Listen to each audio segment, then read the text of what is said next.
So get this, right in the middle of a real, actual war, Donald Trump picked up the phone and called a TV channel. Not to say, hey, we stopped fighting, not to say, big news, we won something important, but basically just to calm down a bunch of nervous people watching their money disappear on the stock market. One phone call, one blurry little comment that the Iran war is basically finished. And boom, just like flipping a switch, the S&P 500 stopped bleeding and went back to normal. Oil prices that were going absolutely wild, almost hitting $115 a barrel, suddenly crashed down by 30%. So here you have two totally different stories happening at the exact same time. On one channel, the defense secretary is sitting on 60 Minutes telling everyone this war is just getting started. On the other channel, the President of the United States is on CBS saying, yeah, it is pretty much wrapped up. One government, two messages that are complete opposites of each other, and sitting behind both of those messages is a phone call with Vladimir Putin, and honestly, that phone call should be making every single person watching this feel very uneasy. In the next few minutes, you are going to see exactly what went down, why the people running this country are basically contradicting themselves in ways they cannot cover up, and why the world quietly shifted under everyone's feet today in ways most people have not even noticed yet. Picture this, you hire a guy to fix up your house. He tells you the whole job is going to take 5 weeks. 6 days later, he rings you up and goes, yeah, pretty much done. But when you call his site manager, the site manager tells you, bro, we have barely touched anything. And while all this is going on, this contractor has been chatting up your neighbor, the same neighbor who has been quietly hurting your business for years. And now that neighbor is jumping on the news to say, oh yeah, Donald called me, and together we are going to figure out how to fix this. So tell me honestly, how good are you feeling about that house renovation right now? Keep that picture in your head because that is literally, word for word, what happened today. Drop your answer in the comments. How many contradictions does something need before you stop saying it is a plan and start saying it is just a mess? Let us go back to the beginning and piece together how we even got here. When the United States first started this military operation against Iran, the goals they announced were huge. Take down the regime, blow up Iran's nuclear program, kill off their ballistic missile threat, break apart the whole network of groups they used to cause trouble in other countries, and the timeline according to the people in charge, about 4 to 5 weeks. The words they used were tough, serious, and left zero wiggle room. The whole thing was supposed to show off American muscle in a way that would completely change how the Middle East works. 6 days in, real life started telling a very different story. Iran's navy got hit hard. Their communication systems were damaged. Their air force took a serious beating. But Iran did not break apart. The government did not fall. Instead, the new person who took over was not some open-minded moderate, not some friendly pro-Western guy. It was Motoaham, the son of the old supreme leader, a man most people consider even more extreme and hardline than his own father. The exact thing this war was supposed to stop, hardcore religious hardliners locking in power, happened inside the very first week. And then Trump grabbed the phone. Let us talk about receipt number 1, the CBS phone call. About an hour before the stock market closed on a really ugly trading day, Donald Trump personally called CBS and talked to one of their reporters. What he said was very carefully put together, and it was not aimed at soldiers. It was not a message for diplomats. It was aimed straight at Wall Street. He said the Iran war is pretty much finished. He said Iran has no navy left, no communications, no air force anymore. He said the United States is way ahead of the schedule they originally set. And right on cue, the markets reacted exactly how he probably wanted. The S&P wiped out its losses. Oil prices dropped hard from those scary highs near $115 a barrel. One market analyst put it straight when they said, "We all get it, Trump called so he could drop a vague but hopeful comment in the afternoon, make the markets bounce back up, and erase the damage from the day." The war was not over. The goals had not been reached. But the stock market needed a feel-good story to hold on to, and Trump handed them one. That is not leadership or military strategy. That is someone playing games with the market while wearing a commander-in-chief outfit. Now let us talk about receipt number 2, the Putin phone call. Before Trump went on CBS to basically declare a win, he had already been on the phone with Vladimir Putin. And what happened next, this should genuinely alarm anyone paying close attention. Putin, according to what the Kremlin released publicly, and the Trump administration did not push back on any of it, shared his own personal proposal for how to end this war quickly. Putin was fast to go out in public and announce that Donald had called him and that they were going to team up to figure out a solution together. Think about how wild that is. The President of the United States, right in the middle of a war, called the leader of a country that has been the single biggest winner from that war. Skyrocketing oil prices handed Russia a giant pile of extra cash, especially after the Trump administration had already quietly lifted key sanctions and let Russia sell its oil freely again. And after this phone call happened, reports started coming out that the administration is now thinking about pulling off even more sanctions, letting Russia sell even more oil to even more countries around the world. Russia did not fire one bullet in this whole thing. It did not need to. It is winning just by sitting back and watching. And Washington just rolled out the red carpet and invited Moscow to help write the final chapter. Receipt number 3, the Hegseth contradiction. On Friday, Defense Secretary Pete Hegseth sat down with 60 Minutes and delivered a message that was the complete opposite of what Trump would say just a few days later. Hegseth said, and really listen to this, "What I want your viewers to understand is this is only just the beginning." He talked about 6 days of operations so far. He talked about more boats that still need to be sunk, more targets that still need to be hit, more time that is still needed to keep important waterways safe. He called it early days. Then, just a few days after that, the president hopped on CBS and said, "The war is pretty much done." But it goes even further than that. The Department of Defense, which has officially renamed itself the Department of War, put out a statement right after Trump's CBS interview, and it literally said, "We have only just begun to fight." The president says it is done. The defense secretary says it has barely started. The Pentagon says they have only just begun. That is not just bad communication inside one team.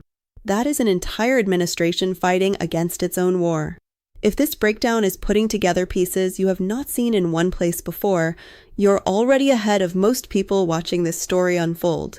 Subscribe right now.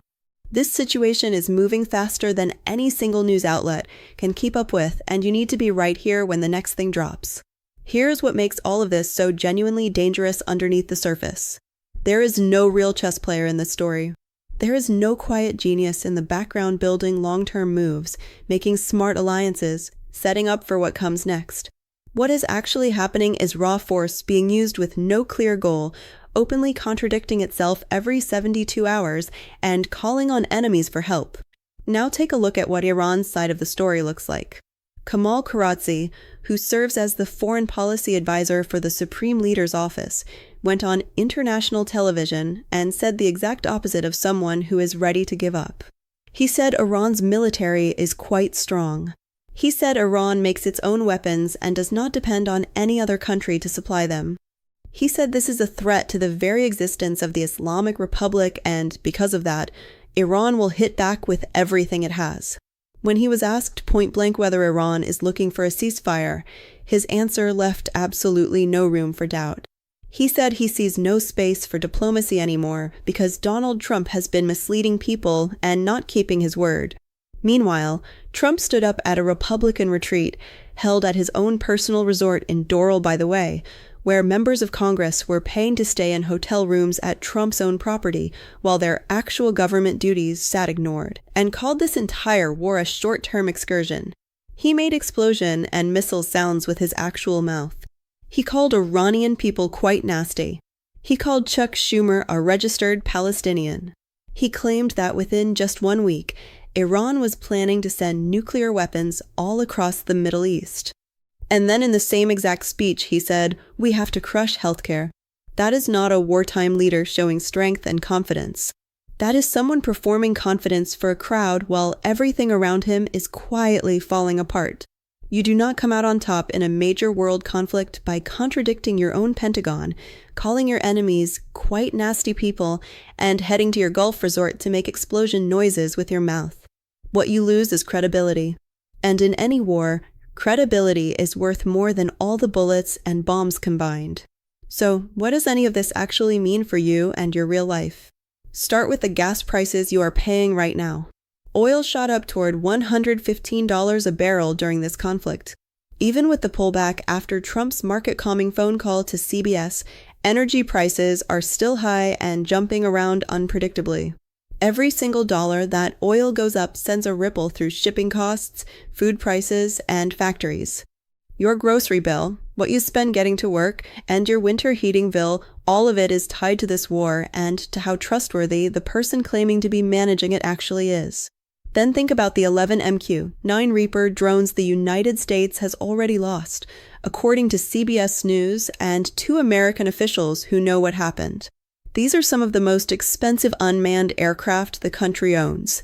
11 of them gone in just days. That is a real financial cost, a real strategic cost, and a loud signal to every enemy watching that this campaign is nowhere near as smooth and easy as it sounds on TV. And think about the diplomatic mess that is already spreading. Israel, according to the Washington Post, is getting nervous and quietly talking about ways to find an exit. Israeli officials are privately saying they are not even sure it is in their best interest to keep fighting until the Iranian regime is completely gone. The decision, Israel is saying, belongs to Trump. And Trump has gone back and forth between several different ideas of what the end result is even supposed to look like. When your most important partner in the whole region starts quietly backing away in public, the whole plan is already starting to crack. France's president has said publicly he expects the war to drag on for several more weeks. Once a coalition of countries starts falling apart, you do not just patch it back together. The cracks become the new permanent structure. Scenario 1, a managed wind down. Trump announces victory regardless of what is actually happening on the ground. He sells the damage done to Iran's navy and parts of its missile program as mission accomplished and quietly starts walking away. Markets calm down, oil prices drop, but Iran still has its nuclear enrichment program running. Motoahem tightens his grip on power. The regime comes out of this war even more hardline than it was before the whole thing started. Russia's stronger position, the sanctions being lifted, all the diplomatic damage done, none of that goes away. The victory banner goes up, but the reality underneath it is a stalemate dressed up in a tuxedo. Scenario 2. A dangerous spiral upward. Iran, energized by all the mixed signals coming out of Washington and by the visible cracks forming in the coalition, starts ramping up smaller, sneaky attacks. Proxy groups start making moves across Iraq, Syria, and Lebanon all at once. The Strait of Hormuz stops being just a theoretical choke point and actually becomes one in real life. Oil blasts past $150 a barrel. The entire global economy starts tipping into a recession. Trump gets backed into a corner and decides to escalate even harder, possibly acting on reports that there is real talk about going after Mojabahem directly. Israel carries out the operation. And just like that, you are no longer looking at a limited strike operation. You are inside a full-blown regional war with no way out, no real group of allies standing with you, and a president who told the whole country this was going to be a quick little excursion. This is the scenario that nobody wants to say out loud, but everyone inside the Pentagon is quietly drawing up plans for. Scenario 3, the Putin realignment. This is the one that should genuinely terrify anyone who thinks seriously about world strategy. Trump, unable to find his own way out of this, starts leaning more and more on Putin to negotiate a way to end it. Russia, having already made enormous amounts of money from high oil prices and lighter sanctions, steps in and plays the role of the essential dealmaker. Putin uses this moment to squeeze out more concessions on Ukraine, on sanctions, on how security in Europe is structured, in exchange for helping Trump walk out of Iran without looking like he completely failed. The war ends not because America actually won anything, but because Russia decided the time was right to come collect what it is owed. The new reality of the world becomes one where Moscow has more real influence over what happens in the Middle East than Washington does. Not through guns and soldiers, through leverage. You do not need to fire a single shot when the other side just keeps handing you the keys. The distance between what this administration said it would do and what has actually happened has already gone way past the point where anyone can pretend it is still credible. They said regime change. The regime changed to someone even worse. They said destroy the nuclear threat. The nuclear facilities are still standing. They said show the world American strength. The Pentagon contradicted the president inside of 72 hours. They said America first. Russia is the biggest winner so far. Even if this war stopped completely tomorrow, the lesson has already been learned by every government, every military, and every intelligence service on the planet. And the lesson is this: you cannot count on American strategic messaging to stay the same from Friday to Monday. American war goals move around based on what the stock market is doing that afternoon. And when things get really hard, the first phone call does not go to America's allies. It goes straight to Moscow.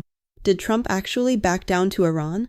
Or did he just prove that there was never a real plan in the first place? Is this some kind of calculated chaos, or is it just plain chaos with no calculations at all?